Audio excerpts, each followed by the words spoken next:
ತಪ್ಪಿರ್ಬೋದು, ಕಾನೂನು ರೀತಿಯಲ್ಲಿ ತಪ್ಪಿರ್ಬೋದು. ನಾವು ಕಾನೂನು ಕೇಳಕ್ಕೆ ನಮ್ಗೆ ಯಾರು ಅಧಿಕಾರ, ಯಾರು ಪರ್ಮಿಷನ್ ಕೊಡ್ತಾ ಇಲ್ಲ. ಬಟ್ ನಮ್ಮನ್ನ ಯಾರು ಸಹಕಾರ ಮಾಡ್ತಿಲ್ಲ. ಎಷ್ಟು ದಿವಸ ಅಂತ ತಾಳ್ಮೆ ಒಬ್ಬ ಸ್ಟ್ರೈಕ್ ಮಾಡಿ ಆಗಲ್ಲ ಸರ್. ಇಲ್ಲಿ ಇವತ್ತು ನಾನು ಸಾಲ ತೀರಿಸಬೇಕು. ಹಾಯ್ ನಮಸ್ಕಾರ ಸ್ನೇಹಿತರೆ, ನಾನು ನಿಮ್ಮ ಯಶವಂತ್. ಅಂದರೆ ಈ ಘಟನೆ ನಡೆದಿರೋದೆಲ್ಲಪ್ಪ ಅಂತ ಅಂದರೆ ನಿನ್ನೆ ತುಮಕೂರಲ್ಲಿ ನಡೆದಿರುವಂಥ ಘಟನೆ. ಅಂದರೆ ತುಮಕೂರಲ್ಲಿ RTO ಆಫೀಸ್ ಎದುರುಗಡೆ ಆಟೋದವರೆಲ್ಲ ಏನು ಮಾಡ್ತಾರೆ ಅಂತ ಅಂದರೆ ತುಮಕೂರಲ್ಲಿ ಬೈಕ್ ಟ್ಯಾಕ್ಸಿ ಮಾಡ್ತಾ ಇರೋರ್ನೆಲ್ಲ ಹಿಡಿದ್ಬಿಟ್ಟು ಪ್ರಶ್ನೆ ಮಾಡ್ತಾರೆ. ಜೊತೆಯಲ್ಲಿ ಇದೆಲ್ಲ ನಾವು ಮೈಸೂರಲ್ಲಿ, ಬೆಂಗಳೂರಲ್ಲೆಲ್ಲ ಕಾಮನ್ ಆಗಿ ನೋಡಿದ್ವಿ. ಫಾರ್ ದ ಫಸ್ಟ್ ಟೈಮ್ ನಮ್ಮ ತುಮಕೂರಲ್ಲೂ ಕೂಡ ಇದೇ ರೀತಿಯಲ್ಲಿ ಇವಾಗ ಬೈಕ್ ಟ್ಯಾಕ್ಸಿನ ಹಿಡಿದು ಆಟೋದವರು ಪ್ರಶ್ನೆ ಮಾಡ್ತಿರುವಂಥ ಘಟನೆ ನಾವು ಮೊದಲನೇ ಸರಿ ನಾವು ಇಲ್ಲಿ ನೋಡ್ತಾ ಇದ್ದೀವಿ. ಇನ್ಫಾರ್ಮೇಶನ್ ಇದೆಯಾ, ಇವ್ರು ಆಪ್ ಹಾಕೊಂಡ್ಬಿಟ್ಟು ಇವ್ರು ಇಷ್ಟ ಬಂದಂಗೆ ಹೋದ್ರೆ ಯಾರು ಸರ್ ಜವಾಬ್ದಾರಿ? ಆಟೋದವ್ರಿಗೆ uniform, DL, documents, FC, insurance, emotion ಎಲ್ಲ ಕೇಳ್ತೀರಾ. ಎಲ್ಲದಕ್ಕೂ ನಾವು ತಲೆ ಬಗ್ಗಿಸ್ತೀವಿ. ನಿಮ್ಮನ್ನೆಲ್ಲ ನಾವು ಸಹಕರಣಗಳು ಮಾಡ್ಕೊಂಡು ಪ್ಯಾಸೆಂಜರ್ಗಳನ್ನ ಸೇವೆ ಸಲ್ಲಿಸ್ತಾ ಇದೀವಿ.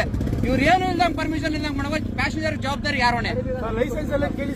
ಯಾರ್ದೋ DL, ಯಾರ್ದೋ ಲೈಸೆನ್ಸ್, ಯಾರ್ದೋ ಆಪ್. ಇನ್ನೊಂದು ಗಾಡಿ ಹೊಣೆ ಯಾರು ಸರ್? ಎಂಟಲ್ ಗಾಡಿ ತೋರಿಸಿದ್ದು ಇದು ಬಂದಿರೋದು ಅದು ವಾಲು.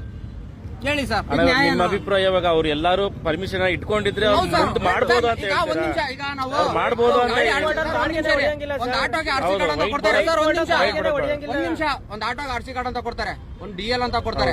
ಎರಡು ಮೆನ್ಷನ್ ಇರುತ್ತೆ. ಆಟೋ ಪರ್ಮಿಟ್ ನಂಬರ್ ಇರುತ್ತೆ, TDP ನಂಬರ್ ಇರುತ್ತೆ. ಇವ್ರು TDP ನಂಬರ್ ಇದೆಯಾ? ಇಲ್ಲ. ಓಲಿ ಡಾಕ್ಯುಮೆಂಟ್ಸ್ ಇದೆಯಾ? ಇಲ್ಲ. ಓಲಿ ಎಷ್ಟು ಕಿಲೋಮೀಟರ್ ಪರ್ಮಿಷನ್ ಅಂತ ಲೆಟರ್ ಪ್ಯಾಸೆಂಜರ್ ಹೊಡಿಯಕ್ ಕೊಟ್ಟಾರ? ಪರ್ಮಿಷನ್ ಕೊಟ್ಟಾರ? ಲೆಟರ್ ಇದೆಯಾ? ಯಾವ್ದಾನ ಕೊಡಿ ಸರ್, ಯಾವ್ದಾನ ಕೊಡಿ, ನಾವು ತಲೆ ಬಗ್ಗಿಸ್ತೀವಿ. ನಾವು ಮಾಡ್ತಿರೋ ತಪ್ಪಿರ್ಬೋದು, ಕಾನೂನು ರೀತಿಯಲ್ಲಿ ತಪ್ಪಿರ್ಬೋದು. ನಾವು ಕಾನೂನು ಕೇಳಕ್ಕೆ ನಮ್ಗೆ ಯಾರು ಅಧಿಕಾರ, ಯಾರು ಪರ್ಮಿಷನ್ ಕೊಡ್ತಾ ಇಲ್ಲ.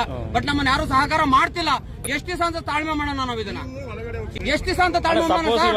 ಒಬ್ಬ ಸ್ಟ್ರೈಕ್ ಮಾಡಿ ಆಗಲ್ಲ ಸರ್. ಇಲ್ಲಿ ಇವತ್ತು ನಾನು ಸಾಲ ತೀರಿಸಬೇಕು. ಒಂದು EMI ಕಟ್ಬೇಕಂದ್ರೆ 7,200 ರೂಪಾಯಿ, 2,200 ರೂಪಾಯಿ ಬಡ್ಡಿ. ಅದಕ್ಕೆ ಗಾಡಿ ಕೈ ಹಾಕಿದ್ರೆ 1,000 ರೂಪಾಯಿ ಸೀಸಿಂಗ್ ಲೆಟ್ರು. ಎಲ್ಲಿಂದ ಕಡಣ ಸರ್ ಹೇಳಿ? 4,30,000 ರೂಪಾಯಿ, 1.5 ಲಕ್ಷ ರೂಪಾಯಿ ಬಡ್ಡಿ ಬರ್ತೈತೆ. 7,800 ರೂಪಾಯಿ EMI ಬರುತ್ತೆ. ಇವ್ರೇನು ಇಲ್ದಂಗೆ 30,000 ರೂಪಾಯಿ ಡೌನ್ ಪೇಮೆಂಟ್ ಕಟ್ಬಿಟ್ರೆ ನಾವೆಲ್ಲೋಗೋಣ ಸರ್?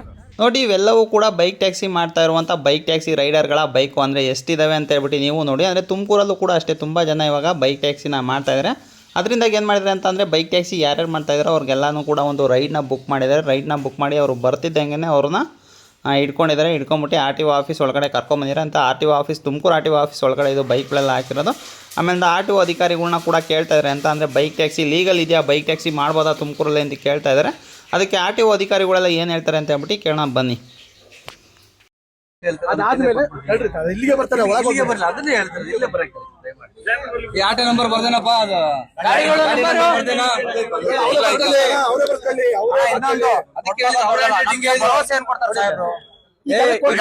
ಲೆಟರ್ ಕೊಡ್ತೀವಿ, ಈಗಾನು ಕೊಡ್ತೀವಿ. ನಮಗ್ ಸಾಹೇಬ್ರು ಭರವಸೆ ಏನ್ ಕೊಡ್ತಾರೆ ಅದನ್ನ ಹೇಳಿ. ಒಂದ್ ನಿಮಿಷ, ನಮ್ದೊಂದು ಕ್ವಶನ್ ಕೇಳ್ಬೋದಾ ಸರ್? ಸರ್, ವೈಟ್ ಬೋಲ್ಟ್ 2 ವೀಲರ್ಗೆ RTO ಅಪ್ರೂವಲ್ ಕಡೆಯಿಂದ ಪ್ಯಾಸೆಂಜರ್ ನ ಕ್ಯಾರಿ ಮಾಡಕ್ ಅವಕಾಶ ಇದೆಯಾ?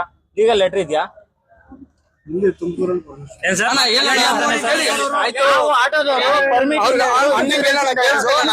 ಎಲ್ಲದೂ ತೋರಿಸಿ ನಾವು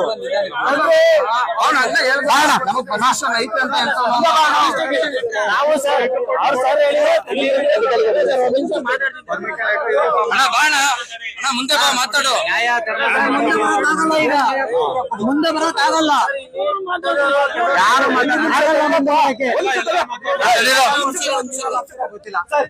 ಅದನ್ನ ಸ್ವಲ್ಪ ಜೋರಾಗಿ ಹೇಳಿ ಸರ್. ಅದನ್ನ ಚೂರು ಕೇಳಿಸ್ಕೊಂಡ್ರೆ ಪರ್ಮಿಷನ್ ಇಲ್ಲ ಅನ್ನೋದನ್ನ ಸ್ವಲ್ಪ ಕೇಳಿಸ್ಕೊಂಡು ಹೇಳಿ ಸರ್.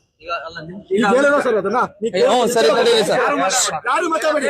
ಈಗ ಸಾಹೇಬ್ರು ಮಾತಾಡ್ತಾರೆ, ಒಂದೆರಡು ಮಾತಾಡ್ತಕ್ಕ ಸಲಹೆ ತೆಗಿರಪ್ಪ. ತೆಗಿರಿ, ಕಂಪ್ಲೇಂಟ್ ಕೊಡ್ತಾ ಇದೀವಿ. ಅವ್ರು ಇವರು ಬರ್ತಾರೆ. ಈಗ ಅವ್ರು ಮಾತಾಡ್ತಾರೆ, ನೀವು ಯಾರು ಮಾತಾಡ್ಬಾರ್ದು ದಯಮಾಡಿ. ಪ್ಯಾಸೆಂಜರ್ ನ ತಗೊಂಡು ಹೋಗಿಲ್ಲ, ಅದಕ್ಕೆ ಯಾವ್ದು ಪರ್ಮಿಷನ್ ಇಲ್ಲ. ಆಯ್ತಾ, ಯಾರು ಮಾಡಬಾರ್ದು ಸರ್. ಸ್ವಿಗ್ಗಿ ಮತ್ತೆ ಜೊಮ್ಯಾಟೋದವ್ರಿಗೆ ಇದೆಯಾ?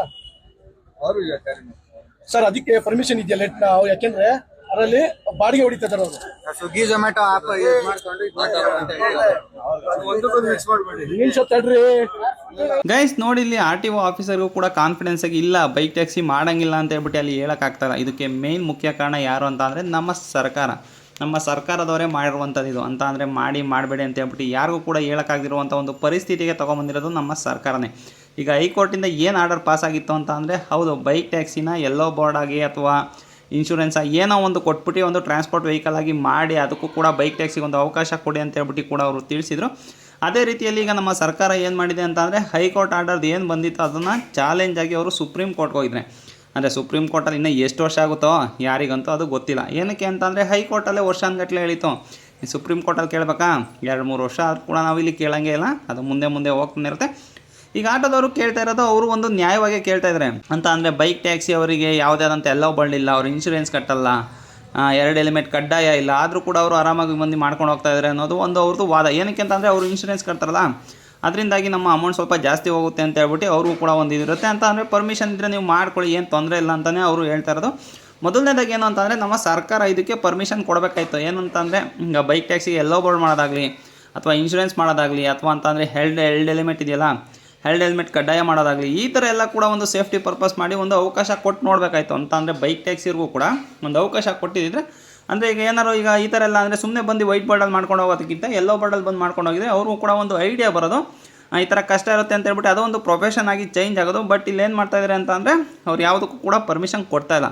ಇದಕ್ಕೆಲ್ಲ ಮೇನ್ ಈ ಥರ ಎಲ್ಲ ಗಲಾಟೆ ಆಗ್ತಾ ಇರೋದಕ್ಕೆ, ಈ ಥರ ಎಲ್ಲ ಬೈಕ್ ಟ್ಯಾಕ್ಸಿಗಳನ್ನ ಹಿಡಿತಾ ಇರೋದಕ್ಕೆ ಮುಖ್ಯವಾದ ಕಾರಣ ಯಾರು ಅಂತಂದರೆ ನಮ್ಮ ಸರ್ಕಾರನೇ. ನಮ್ಮ ಸರ್ಕಾರದವ್ರಿಗೇನೋ ಮುಂದೆ ಹೋಗ್ತಾ ಇರಬೇಕಷ್ಟೇ, ಯಾವುದೇ ಕಾರಣಕ್ಕೂ ಕೂಡ ಇಲ್ಲಿ ಸ್ಟಾಪ್ ಆಗಿಲ್ಲ. ಇದು ಒಂದು ಪರ್ಮಿಷನ್ ಸಿಗ್ಬೋದು, ಸಿಗ್ದಲೇ ಇರ್ಬೋದು, ಅದಂತೂ ಸ್ಟಾಪ್ ಆಗಿಲ್ಲ, ಮುಂದೆ ಹೋಗ್ತಾನೆ ಇರುತ್ತೆ. ಅದು ಇನ್ನೂ ಎಷ್ಟು ವರ್ಷದವರೆಗೂ ಮುಂದೆ ಹೋಗುತ್ತೆ ಅಂತ ಹೇಳ್ಬಿಟ್ಟು ನಮಗೂ ಕೂಡ ಗೊತ್ತಿಲ್ಲ. ಇದಂತೂ ಸದ್ಯಕ್ಕಂತೂ ನಿಲ್ಲಲ್ಲ ಗುರು. ಆಟೋ ವರ್ಸಸ್ ಬೈಕ್ ಟ್ಯಾಕ್ಸಿ ಏನಿದೆಯೋ ಅದಂತೂ ಸದ್ಯಕ್ಕೆ ನಿಲ್ಲಲ್ಲ, ಅಂದರೆ ಇನ್ನೂ ಮುಂದುವರಿತಾನೆ ಇರುತ್ತೆ.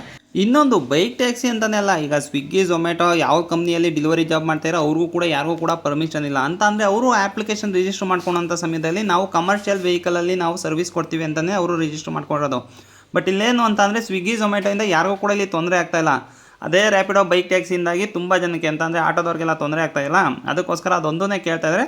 ಆಲ್ಮೋಸ್ಟ್ ಸ್ವಿಗ್ಗಿ ಝೊಮ್ಯಾಟೋದು ಸೇಮ್ ಇದೇ ಕಥೆನೇ ಇರೋದು. ಅಂತ ಅಂದರೆ ಕಮರ್ಷಿಯಲ್ ವೆಹಿಕಲಲ್ಲೇ ಅವರು ಕೂಡ ಅವರ ಸರ್ವಿಸ್ನ ಕೊಡಬೇಕು ಅಂತಲೇ ಇರೋದು. ಬಟ್ ಅಲ್ಲಿ ಯಾರಿಗೂ ತೊಂದರೆ ಆಗ್ತಾಯಿಲ್ವಲ್ಲ, ಅದರಿಂದ ಏನು ಮಾಡ್ತಾಯಿದ್ದಾರೆ ಅಂತಂದರೆ ಬೈಕ್ ಟ್ಯಾಕ್ಸಿನ ಮಾತ್ರ ಟಾರ್ಗೆಟ್ ಮಾಡಿ ಎಲ್ಲರೂ ಕೂಡ ಬೈಕ್ ಟ್ಯಾಕ್ಸಿಯವ್ರನ್ನ ಹಿಡಿದ್ಬಿಟ್ಟು ಪ್ರಶ್ನೆ ಮಾಡೋದಾಗಲಿ ಈ ಥರ ಕೆಲಸಗಳನ್ನ ಮಾಡ್ತಾಯಿದ್ದಾರೆ. ಗೈಸ್, ಆಮೇಲಿಂದ ನಿಮ್ಮ ಅನಿಸಿಕೆಯನ್ನು ಕೂಡ ಕಮೆಂಟಲ್ಲಿ ತಿಳಿಸಿ. ಅಂತ ಅಂದರೆ ಇವಾಗ ಬೈಕ್ ಟ್ಯಾಕ್ಸಿ ಮಾಡ್ತಾ ಇರೋದು ಕರೆಕ್ಟಾ, ತಪ್ಪಾ, ಇಲ್ಲ ನಮ್ಮ ಸರ್ಕಾರದೇ ತಪ್ಪಾ, ಇಲ್ಲ ಅಂತ ಅಂದರೆ RTO ಅಧಿಕಾರಿಗಳ ತಪ್ಪಾ, ಇಲ್ಲ ಆಟೋದವ್ರು ಮಾಡ್ತಾರೋ ತಪ್ಪಾ, ಯಾರು ತಪ್ಪು ಅಂತ ಹೇಳ್ಬಿಟ್ಟು ನಮಗೂ ಕೂಡ ಇಲ್ಲಿ ಯಾರಿಗೂ ಕೂಡ ಕ್ಲಿಯರಾಗಿ ಗೊತ್ತಾಗ್ತಾಯಿಲ್ಲ. ಏನಕ್ಕೆ ಅಂತ ಅಂದರೆ ಅವ್ರವ್ರು ಮಾಡ್ತಾ ಇರೋದು ಅವ್ರವ್ರಿಗೆ ಸರಿ ಅಂತ ಹೇಳ್ಬಿಟ್ಟು ಎಲ್ಲರಿಗೂ ಕೂಡ ಅನ್ನಿಸ್ತಾ ಇದೆ. ಅಂದರೆ ನಿಮ್ಮ ಅನಿಸಿಕೆಯನ್ನು ಕೂಡ ಕಮೆಂಟಲ್ಲಿ ತಿಳಿಸಿ. ಅಂದರೆ ನಿಮ್ಗೆ ಏನು ಅನ್ನಿಸ್ತಾ ಇದೆ ಅಂತ ಹೇಳ್ಬಿಟ್ಟು ನಮಗೂ ಕೂಡ ಗೊತ್ತಾಗುತ್ತಲ್ಲ, ಅದರಿಂದಾಗಿ ನಿಮ್ಮ ಅನಿಸಿಕೆನ ಕಮೆಂಟಲ್ಲಿ ತಿಳಿಸಿ ಅಂತ ಹೇಳ್ತಾ ನನ್ನ ಇವತ್ತಿನ ಈ ವಿಡಿಯೋನ ಇಲ್ಲಿಗೆ ಮುಗಿಸ್ತಾ ಇದ್ದೀನಿ. ಈ ವಿಡಿಯೋ ಏನಾದ್ರು ಇಷ್ಟ ಆಗಿದ್ರೆ ಒಂದು ಲೈಕ್ ಮಾಡಿ. ಇನ್ನೂ ಏನಾದ್ರು ಚಾನಲ್ನ ಸಬ್ಸ್ಕ್ರೈಬ್ ಮಾಡಿಲ್ಲ ಅಂತ ಅಂದರೆ ದಯವಿಟ್ಟು ಚಾನಲ್ನ ಸಬ್ಸ್ಕ್ರೈಬ್ ಮಾಡಿ ಅಂತ ಹೇಳ್ತಾ ನನ್ನ ಇವತ್ತಿನ ಈ ವಿಡಿಯೋ ಇಲ್ಲಿಗೆ ಮುಗಿಸ್ತಾ ಇದ್ದೀನಿ. Bye guys.